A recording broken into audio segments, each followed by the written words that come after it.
दोस्तों, मैं रितेश कुमार उपाध्याय आपका स्वागत करता हूं। आज YouTube पर यह नई वीडियो डालने जा रहा हूं। उम्मीद करता हूं कि पिछली वीडियोस की तरह से आपको यह वीडियो भी पसंद आएगी। हालांकि आज की जो वीडियो है, यह वीडियो थोड़ा सा हटके है। ये LIC की पॉलिसी से संबंधित नहीं है, कोई बहुत ज़्यादा मोटिवेशनल वीडियो नहीं है, थोड़ा सा हटके है। इस वीडियो का टाइटल मैंने रखा है जादुई डायरी। तो इस वीडियो को शुरू करने से पहले ही मैं आपको कुछ चीज़ें बताना आवश्यक समझता हूँ। दोस्तों, कोई भी जादू कार्य तभी करता है जब उस जादू के जो नियम हैं, जो कानून हैं, उस नियम और कानून के आधार पर अगर चला जाए तो वह जादू वर्क करता है। मैं समझता हूँ कि यह जो जादू की डायरी मैं आज दे रहा हूँ, यदि कोई भी व्यक्ति, चाहे वह कोई धंधा करने वाला हो, कोई बिजनेस करने वाला हो, हर एक के लिए फ़ायदेमंद होगा।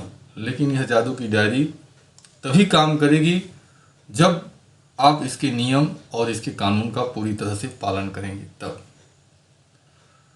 तो मैं अपनी वीडियो को शुरू करता हूँ और उम्मीद करता हूँ कि यह वीडियो आपको अच्छी लगेगी। हालांकि मुझे ऐसा लगता है कि शायद हो सकता है कि यह थोड़ा सा बोरिंग हो, लेकिन फिर भी मैं कहूँगा कि इस पूरी वीडियो को आप देखिए, इसके सिद्धांत को अपनाइए और ये जो भी आपको अच्छे बुरे अनुभव होते हैं आप हमें ज़रूर शेयर करें। इसी के साथ मैं अपने इस वीडियो को शुरू करता हूँ। मित्र, एक बात बताएं, आप जब डॉक्टर के पास जाते हैं अपना इलाज कराने के लिए, अपने किसी मित्र का इलाज कराने के लिए, अपने बच्चों का या अपने परिवार के किसी भी सदस्य का, तो आप उस डॉक्टर से क्या उम्मीद करते हैं? मैं समझता हूँ कोई भी व्यक्ति हो जब डॉक्टर के पास जाता है ना, तो डॉक्टर से उसकी जो उम्मीद होती है वो यही उम्मीद होती है कि डॉक्टर मुझको अच्छी से अच्छी दवा देगा, जो उसके चार्ज हैं, जो दवाइयों के खर्च हैं, मैं उसको वहन कर रहा हूँ, तो उसका हमें पूरा फ़ायदा मुझे मिलेगा। अगर आप किसी गाड़ी में ड्राइव कर रहे हैं, किसी ड्राइवर को आपने रखा हुआ है, किसी गाड़ी से यात्रा कर रहे हैं, किसी जहाज़ से यात्रा कर रहे हैं, आप जो उस गाड़ी का या जहाज़ का जो पायलट है, जो चालक है, आप उससे क्या उम्मीद करते हैं? निश्चित रूप से हर व्यक्ति यही उम्मीद करेगा कि वह जो चालक गाड़ी चला रहा है, वह जो पायलट जहाज़ को उड़ा रहा है, वह आपके गंतव्य स्थान यानी जहाँ तक आप जाना चाहते हैं वहाँ तक वह आपको बिल्कुल सही सलामत पहुँचा दे। यदि आप किसी रेस्टोरेंट में गए, किसी होटल में गए, आपने भोजन का ऑर्डर दिया, हर इंसान यह चाहेगा कि जो आपके भोजन की कीमत है वो तो मैं दे रहा हूँ, लेकिन मुझे भोजन अच्छा से अच्छा मिले, जो मेरे या मैं जिस अपने को लेकर गया हुआ हूँ वो उसके स्वास्थ्य के लिए अच्छा हो। गलत तो नहीं कर रहा हूँ ना? हर इंसान यह चाहता है। आप बच्चे का एडमिशन स्कूल में कराते हैं, जब स्कूल में कराते हैं तो उस स्कूल के प्रति, उस संस्था के प्रति, वहाँ के अध्यापकों के प्रति, वहाँ के प्रिंसिपल के प्रति, वहाँ के मैनेजमेंट के प्रति आप यह पूरा आश्वस्त होते हैं कि मैं अपने बच्चे को जब इस विद्यालय में डाल रहा हूँ, इस स्कूल में डाल रहा हूँ, तो यहाँ से मेरे बच्चे का भविष्य सुधरेगा, मेरा बच्चा आगे अपने भविष्य में तरक्की करता रहेगा। बात इसी की नहीं है, बात डॉक्टर की, ड्राइवर की, या फिर कहा जाए किसी रेस्टोरेंट में आप गए भोजन की, या फिर स्कूल की ही नहीं है। आप जहाँ भी जो भी चीज़ करने जाते हैं, आप बैंक में जाते हैं तो आपकी सोच यही होती है कि जितना जल्दी हो सके आप अपने कार्य को, जो पैसा निकालना है या जमा करना है या जो भी कार्य करना है, आप उस कार्य को, जो बैंकर है आपका, वह जल्दी से जल्दी निपटा दे और आप अपने अगले कार्य में लग जाए। आप अगर दूध वाले से दूध ले रहे हैं, आप उसको पैसा देते हैं, तो उसके बाद आप उससे उम्मीद करते हैं कि वह आपको अच्छा से अच्छा दूध दे। आप सब्जी वाले को ले लीजिए या फिर किसी को भी आप ले लीजिए, हर इंसान यह चाहता है कि मैं जिस चीज़ को पे कर रहा हूँ, पे करने के बाद हमको अच्छे से अच्छा उसका फ़ायदा हमको मिले। और जब भी ऐसा नहीं होता है तो बहुत तकलीफ, बहुत बुरा लगता है। अब और ज़्यादा मैं इन चीज़ों के ऊपर नहीं जाना चाहूँगा। मेरा क्वेश्चन दोस्त सिर्फ ये है, क्या हम अपना कार्य उसी प्रकार करते हैं जैसा कि हम दूसरों से आशा करते हैं? आप जो भी कार्य कर रहे हैं, आप बैंक के बैंकर हैं, आप स्कूल का मैनेजमेंट चलाते हैं, आप ड्राइवर हैं, आप सब्जी वाले हैं, या आप मेरी तरह से LIC के एडवाइज़र हैं, आप जो भी हैं, जो आपका कार्य है क्या आप उस कार्य को सही ढंग से करते हैं, सही रीति से करते हैं? यदि आप ऐसा नहीं करते तो आप दूसरों से उम्मीद करने का बिल्कुल भी हकदार नहीं है कि दूसरे आपके साथ अच्छा करें। दोस्त मित्र, जब हम अपने कार्य को सही ढंग से करते हैं तो हम दूसरे से उम्मीद कर सकते हैं।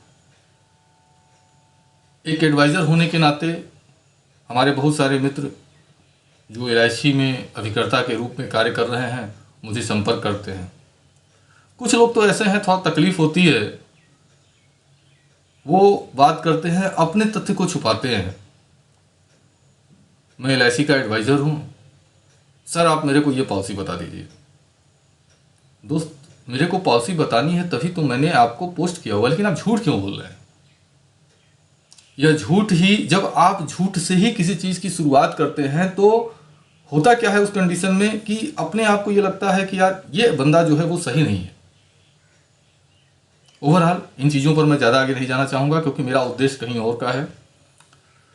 तो आप जो कार्य कर रहे हैं, अगर आप एडवाइज़र हैं, आपका कस्टमर आपके सामने है, आप कस्टमर से जो उसको प्लानिंग देनी है उसको अच्छे प्लान बताइए जो उसके फायदे के लिए है, उसके बच्चे के लिए, उसके भविष्य के लिए, क्योंकि जो वो पैसा जमा कर रहा है उसी पैसे से हम और हमारे जैसे जितने भी करता हैं उनको बेनिफिट होते हैं। हमारे बच्चे की रोजी रोटी, बच्चे की शिक्षा, उसकी पढ़ाई लिखाई और जो सारे खर्च हैं वो हम उस कस्टमर के ऊपर डिपेंड हैं। अगर आप बिजनेसमैन हैं तो आप अपने ग्राहक के ऊपर डिपेंड हैं, यानी हर व्यक्ति दूसरे के ऊपर डिपेंड है। तो आप जो आशा करते हैं दूसरों से, आप उस आशा पर खुद खरे उतरिए, यह मेरा पहला कहना है। जादुई बिल तभी काम करेगी जब आपके दिमाग में यह चीज़ें होंगी। चलिए मित्र, दोस्त, यह जो अभी आपको एक स्टोरी, एक घटना जो हाल में घटी हुई है हमारे साथ, मैं उसको आपसे शेयर करना चाहूँगा। हालांकि यह घटना एक दो नहीं है, ऐसी घटनाएं बहुत सारी होती हैं या इससे मिलती जुलती घटनाएं होती हैं। मैं समझता हूं कि आपके साथ या आपके किसी अपने के साथ हुई होंगी और आपके साथ वो बंदा शेयर किया होगा।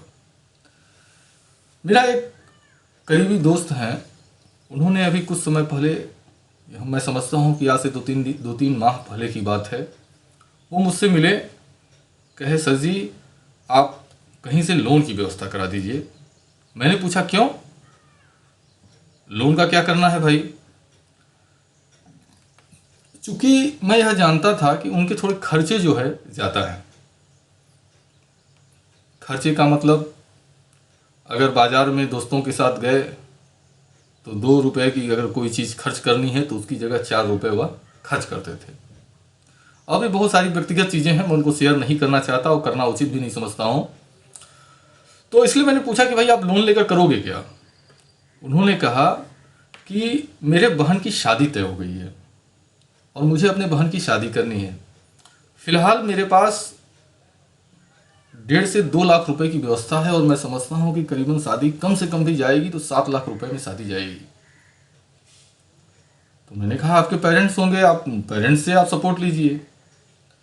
कहे नहीं, मैं ऐसा नहीं कर सकता क्योंकि मैं समझता हूँ कि वो उस हिसाब से पैसे की व्यवस्था नहीं बना सकते। मैंने कहा कि फिर अभी तक आपने जो कमाया हुआ है उसमें आपकी जो प्लस माइनस है वो क्या है? अगले ने कहा कि अभी लड़का देखने के लिए जब गए हुए थे तो वहाँ अंगूठी के लिए करीबन 10-12 हज़ार रुपये की व्यवस्था थी, वहाँ मैंने खर्च किया। कुल मिलाकर वहाँ करीबन 20-22 हज़ार रुपये का खर्च हमारा हुआ था। और उस खर्च के लिए मेरे को जो है एक मित्र से मैंने जो है उधार लिया हुआ है, जिस पैसे को देना है। अभी जो हमारे पास पैसे हैं 1.5 लाख रुपए और 7 लाख, तो मैं सोच रहा हूँ कि कहीं से अगर कुछ लोन वगैरह की व्यवस्था हो जाए तो मैं जो है इस शादी को कंप्लीट करा सकूँ। मैंने कहा यार शादी अगर करनी है ठीक है, आपके पास व्यवस्था नहीं है, कोई बात नहीं है, अच्छी बात है, आप अपने पेरेंट्स, अपने माता पिता के सहयोग में खड़े हैं, ये अच्छी चीज़ है, लेकिन इतना ज़्यादा खर्च करने की मैं समझता हूँ कि ज़रूरत तो नहीं है। आप चाहें तो इसको कुछ कम कर सकते हैं तो अगले ने कहा कि नहीं, मैं चाहता हूँ, मेरी एक ही बहन है, मैं यह चाहता हूँ कि उसकी शादी में कहीं कोई कमी न रहे और माँ बाप को यह एहसास न हो कि आज मेरे पास पैसे नहीं हैं तो आज मेरी बच्ची की शादी में यह कमी रह गई। मैंने कहा दोस्त, यह सब तो ठीक है, लेकिन क्या आप समझते हो, आप यदि ऐसा करते हो तो इसके लिए आपके ऊपर कितना बड़ा आर्थिक बोझ आएगा, आपका भविष्य का क्या होगा। उन्होंने कहा वो सब चीज़ यार ठीक है यार, ये सब बात छोड़ो, लेकिन आप बताओ व्यवस्था बनाओगे कि नहीं बनाओगे। मैंने कहा ठीक है, वो तो बात की बात है, लेकिन थोड़ा सा डिस्कशन करते हैं यार। हालांकि मैं समझ रहा था कि उसको मेरी बातें थोड़ी सी या तो बुरी लग रही हो या जो भी हो, लेकिन फिर भी मुझे ऐसा लगा जैसे होता है ना कि आप डॉक्टर के पास अगर चले जाइए, यदि रोग है तो डॉक्टर क्या करता है, सपोज दैट कहीं किसी को चोट लगी हो, आप डॉक्टर के पास मरीज को लेकर चले जाइए। डॉक्टर क्या करता है कि जब ऑपरेशन शुरू करता है, इंजेक्शन लगाना शुरू करता है, तो बहुत सारे ऐसे लोग होते हैं, अगर चोट उस हिसाब से है तो डॉक्टर क्या करता है कि उसको चीर फाड़ करना शुरू करता है। उस कंडीशन में वह जो मरीज है वह डॉक्टर को गाली देता है, लेकिन डॉक्टर उस पर ध्यान नहीं देता कि यह मुझे गाली दे रहा है।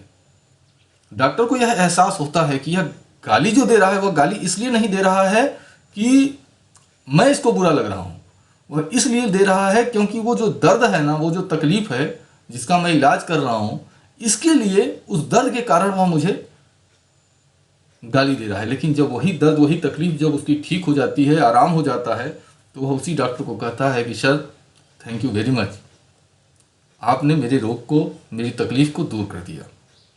तो ऐसा ही कुछ मैं समझकर उस व्यक्ति से बात करने लगा। उन्होंने कहा, मैंने पूछा उनसे कि भाई एक बात बताओ, ठीक है आप लोगे, पैसा लोगे, कोई बात नहीं है, आप ये बताओ कि ये जो पैसे हैं ये पैसे खर्च कहाँ होंगे आपके। तो उसने कहा यार देखिए, शादी विवाह में सबसे पहला खर्च तो शादी के कार्ड का ही है, कार्ड बहुत अच्छा बनवाना है, उसमें खर्च होगा। बारात में खाने पीने की व्यवस्था है तो कम से कम 8 से 10 तरह के व्यंजन रहेंगे, उसकी व्यवस्था है। मंडप वगैरह का खर्च है, सजावट का खर्च है, बैंड बाजे का खर्च है, विदाई में लड़की को कुछ देना होगा उसका खर्च है। तो तमाम तरह के खर्चों को जो उसने बताया उस हिसाब से उसने सही ही बताया, कुछ गलत नहीं बताया। सारे खर्च को जुड़ाया, उसके जोड़ के हिसाब से था कि करीबन 8 से 9 लाख रुपए खर्च हो जाएंगे। लेकिन फिर भी वो कह रहा था कि हम 7 लाख तक लगभग शादी को ले जाना चाहते हैं। मैंने कहा दोस्त आपकी बात ठीक है, और एक चीज़ के लिए तो मैं आपको थैंक यू बोलना चाहूँगा, आपके माँ बाप बहुत लकी हैं जो आप जैसी औलाद उसको नसीब हुई है। रियली दोस्त, अगर इस तरह से कोई भी व्यक्ति है तो मैं दिल से उसको थैंक यू देता हूँ। ऐसे लोग बहुत कम हैं, नहीं है फिर भी अपनों के लिए अपने आप को बर्बाद करने को तैयार हैं। फिर मैंने अगले से डिस्कशन किया, मित्र देखिए, शादी का कार्ड जो आप बहुत अच्छा छपवाना चाहते हैं, आप उसको कुछ कम कर लीजिए। खाने में जो व्यवस्था 10 तरह के व्यंजन की कर रहे हैं, उस 10 तरह के व्यंजन की बजाय आप 3 या 4 तरह के व्यंजन या 5 तरह के व्यंजन करें, वो भी शादी अच्छी होगी।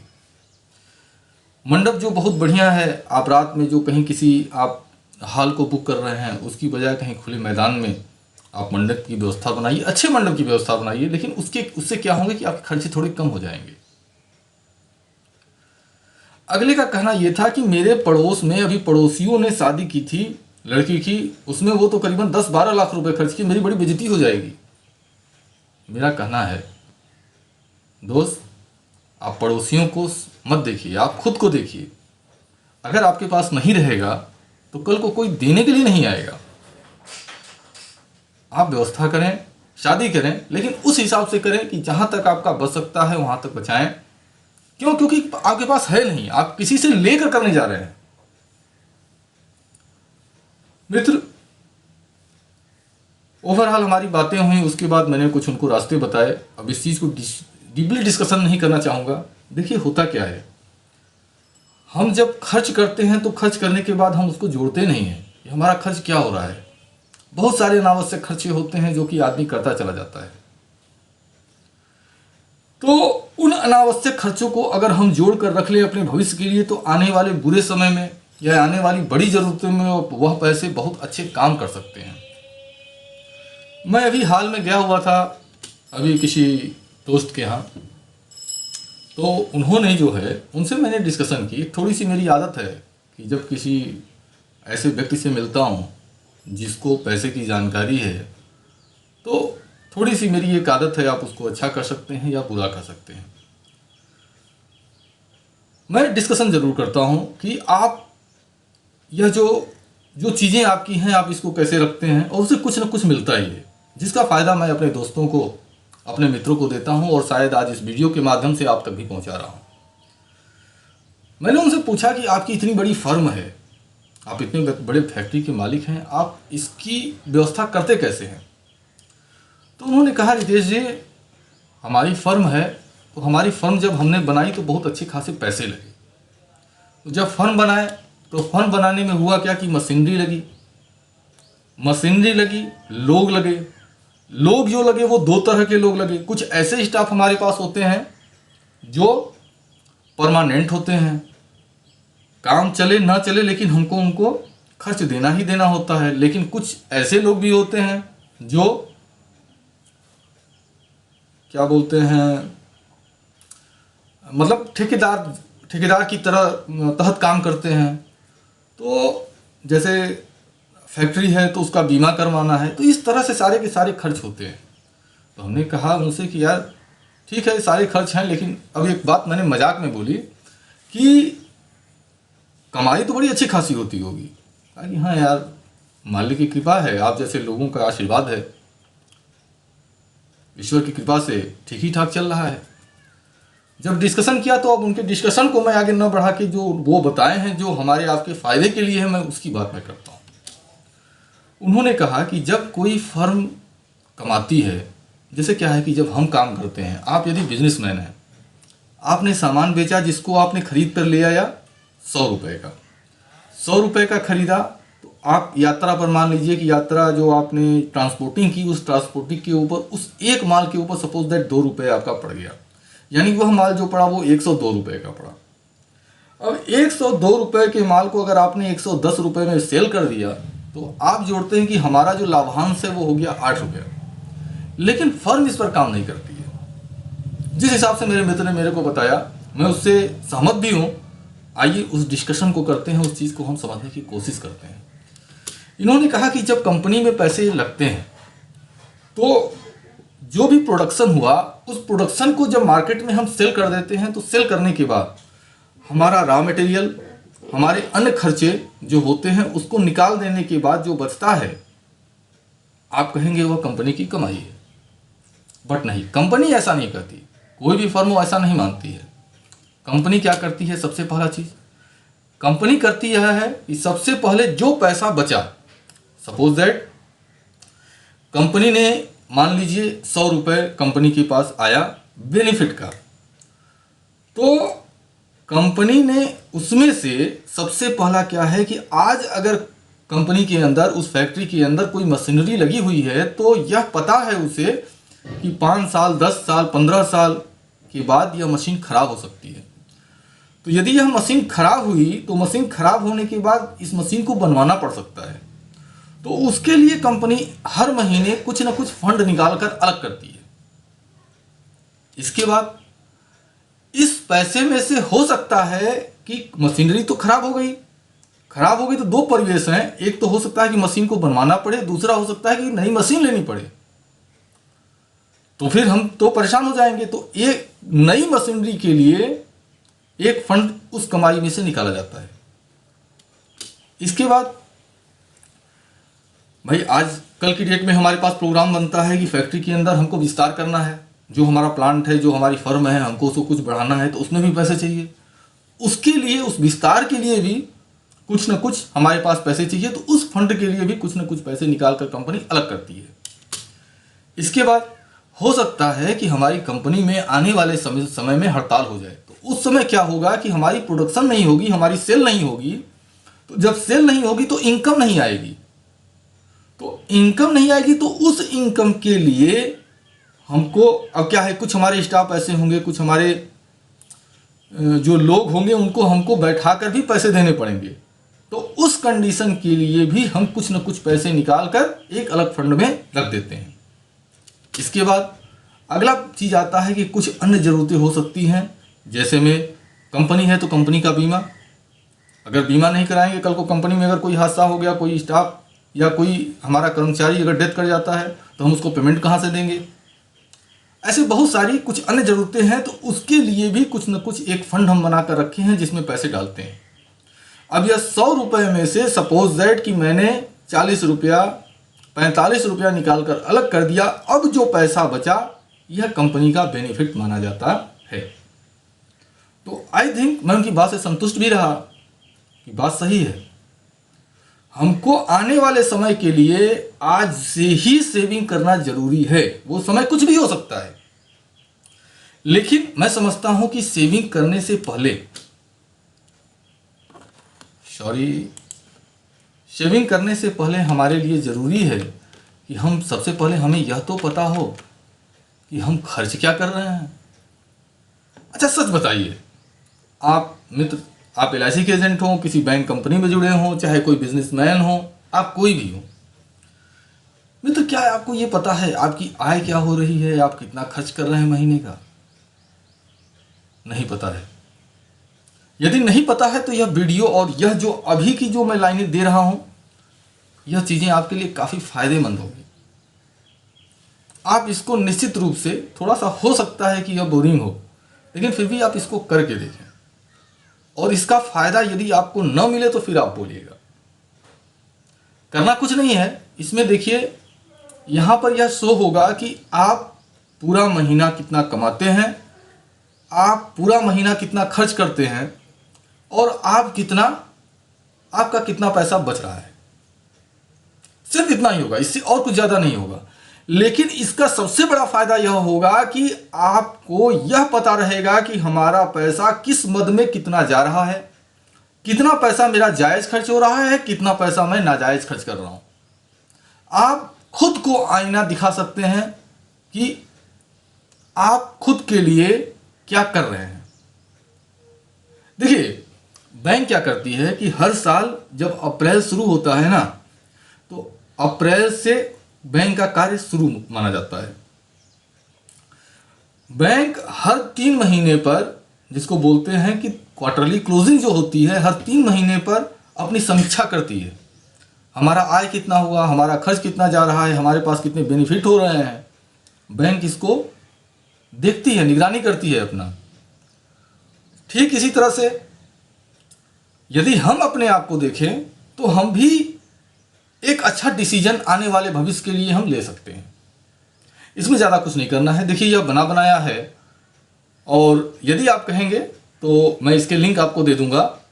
यह जो बना हुआ एक्सेल पर मैंने ये बनाया है, यदि आप एक्सेल जानते हैं तो बहुत बढ़िया है, नहीं जानते हैं तो भी कोई प्रॉब्लम का विषय नहीं, मैं लिंक दे दूंगा, आप इसको डाउनलोड करके आप इसको कर सकते हैं।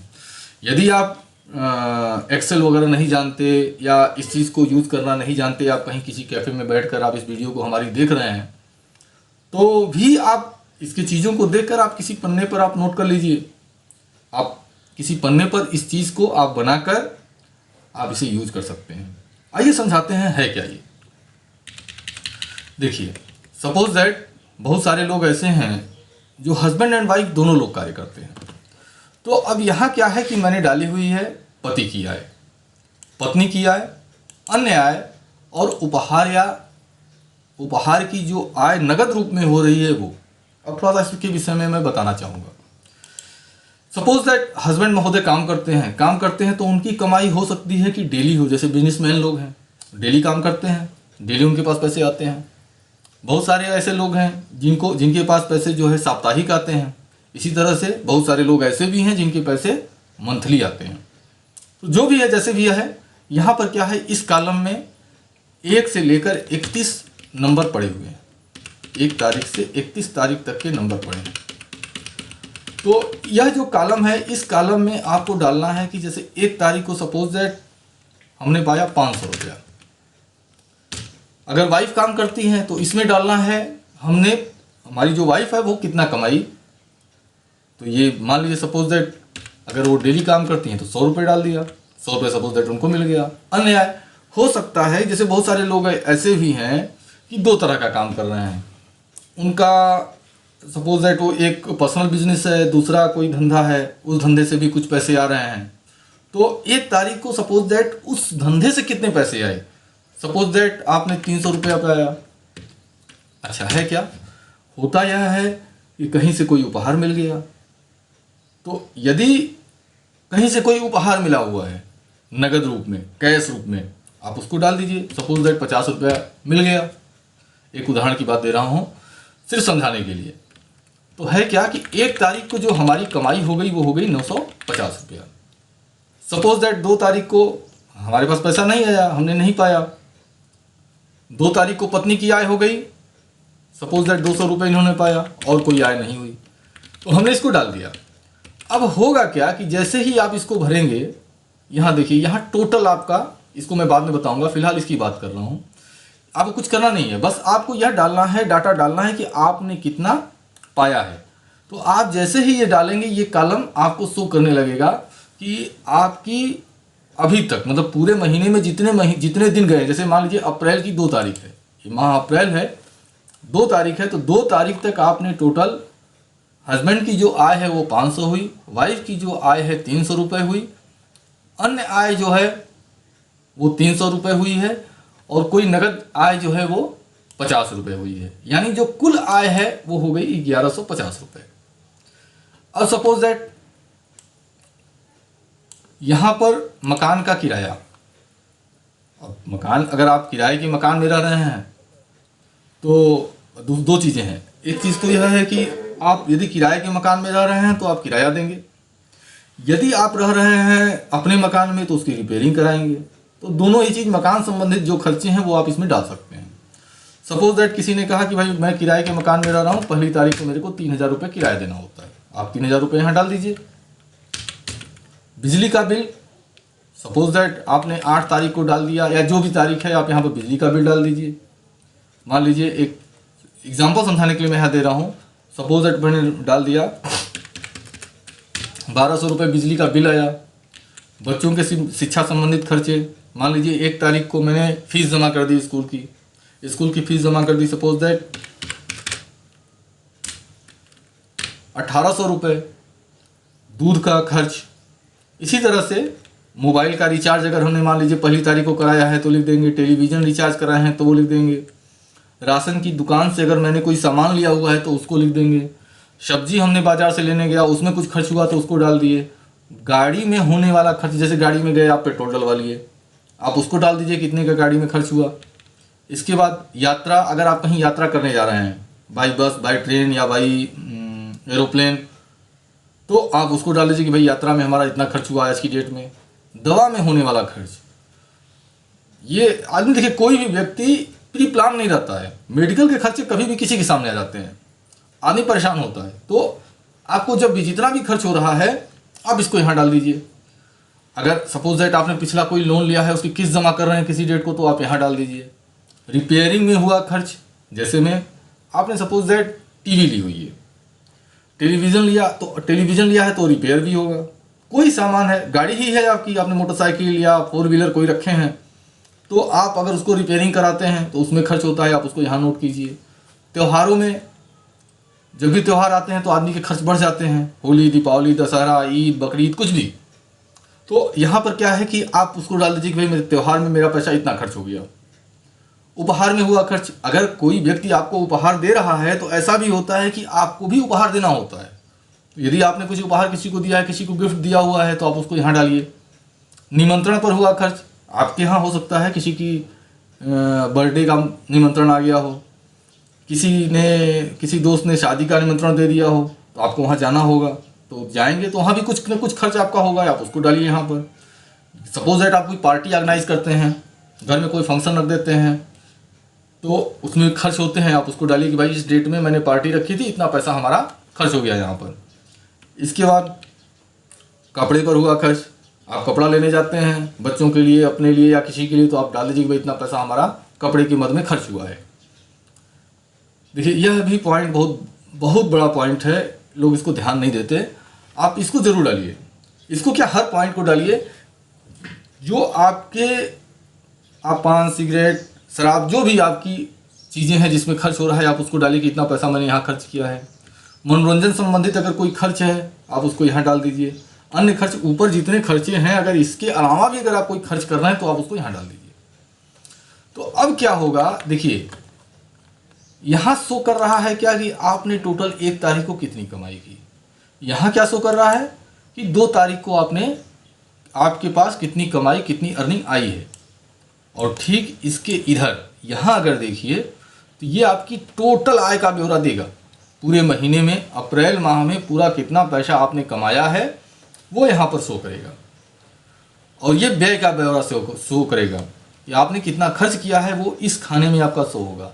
मकान का किराया आपने इस महीने में 3000 दिया है, बिजली का बिल 1200 दिया है, बच्चों की शिक्षा में 1800 रुपया दिया है। सपोज दैट बच्चों की शिक्षा को देख लेते हैं। मान लीजिए 3 तारीख को आपने स्कूल की ट्यूशन की फीस, ट्यूशन लगाए हुए हैं तो ट्यूशन टीचर को आप अपने एक बच्चे को 1500 रुपये, आप सपोज दैट आप बच्चे को ट्यूशन फीस दे रहे हैं। अब क्या है, 1800 रुपये और 1500 रुपये, ये ऑटोमेटिकली कुछ करने की जरूरत नहीं है। ऑटोमेटिकली यहाँ पर 3300 रुपये बच्चे की शिक्षा में खर्च हो गए। अब ये हो गया कि अप्रैल महीना में 3300 रुपये खर्च हो गए। अब इससे क्या होगा कि आपकी जो आय आ रही है, आप जो कमाई कर रहे हैं और जो आपका खर्च हो रहा है, उसका एक टोटल ब्यौरा यहाँ पर आने लगेगा।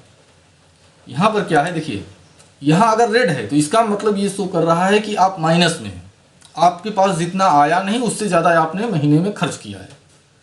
और यदि ये नॉर्मल है, जैसे मान लीजिए हम इसको कर देते हैं 6350, मान लीजिए यहाँ पर एक उदाहरण के लिए हमने डाल दिया 7500 रुपये आपको 3 तारीख को मिला।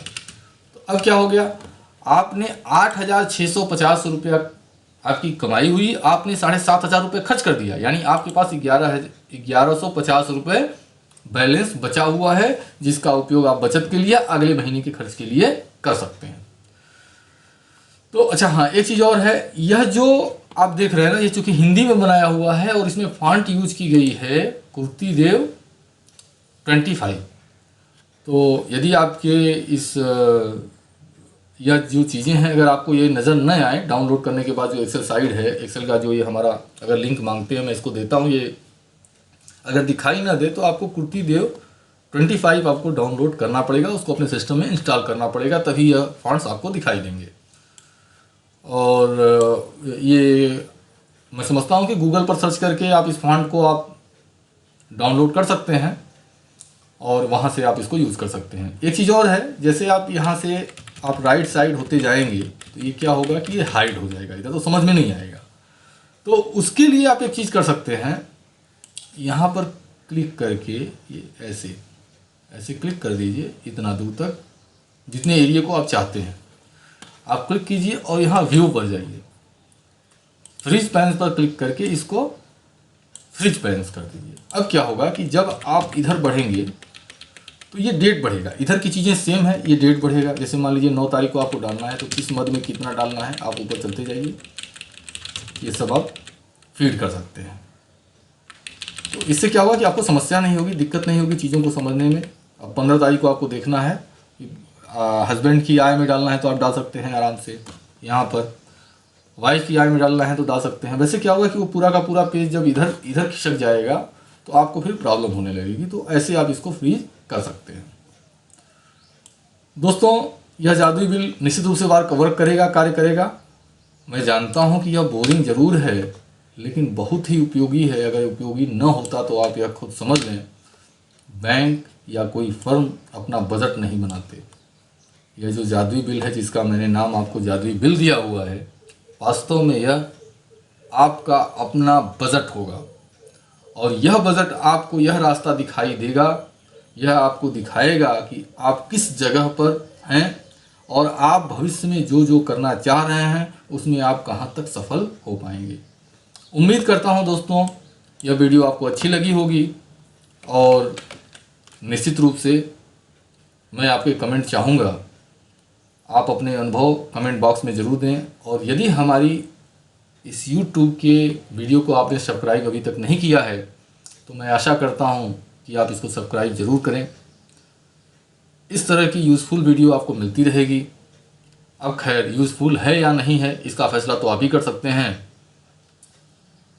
मेरा अपना खुद का प्रयास है कि अच्छी से अच्छी चीज़ें आप तक पहुंचा सकूं। थैंक यू वेरी मच, धन्यवाद। मेरा नाम रितेश LIC एडवाइज़र। यह मेरा कॉन्टेक्ट नंबर है, दोनों का दोनों ही। यह नंबर व्हाट्सएप का नंबर है, यदि आपको बात करनी हो तो आप इस नंबर पर कॉल करके बात हमें कर सकते हैं। लेकिन मित्र, एक रिक्वेस्ट है, आप यदि शाम का समय चुनते हैं तो मेरे लिए उपयोगी होता है, क्योंकि सुबह के समय काफ़ी वर्क हमारे पास होता है, जिस वजह से मैं व्यस्त रहता हूँ। इसके बाद यह मेरी मेल आईडी है, अगर कोई चीज़ चाहिए तो आप हमारे मेल आईडी पर संपर्क कर सकते हैं। हमारी वेबसाइट पर चीज़ें अवेलेबल हैं, आप वहाँ भी देख सकते हैं। यूट्यूब की साइट है, आप वहाँ इन चीज़ों को देख सकते हैं। और यदि आप हमारे सोशल नेटवर्किंग साइट से जुड़ना चाहते हैं तो आप गूगल सर्च इंजन में जाकर रितेश LIC एडवाइज़र डालिए, सर्च कीजिए, गूगल आपको हमारी सोशल लिंकें अवेलेबल करा देगा। दोस्तों, आपने हमें अपना कीमती समय दिया, इसके लिए बहुत बहुत धन्यवाद। आखिरी में एक चीज़ और कहूँगा दोस्त, मैं आपसे कोई पैसे का चार्ज नहीं कर रहा हूँ, मैं आपसे कोई डिमांड नहीं कर रहा हूँ, लेकिन एक रिक्वेस्ट ज़रूर करता हूँ, आपके जो अच्छे बुरे अनुभव हों निश्चित रूप से आप हमें शेयर करें। आप यह मानकर शेयर करें, कमेंट करें कि आप मुझे मेरी फ़ीस दे रहे हैं। Thank you very much.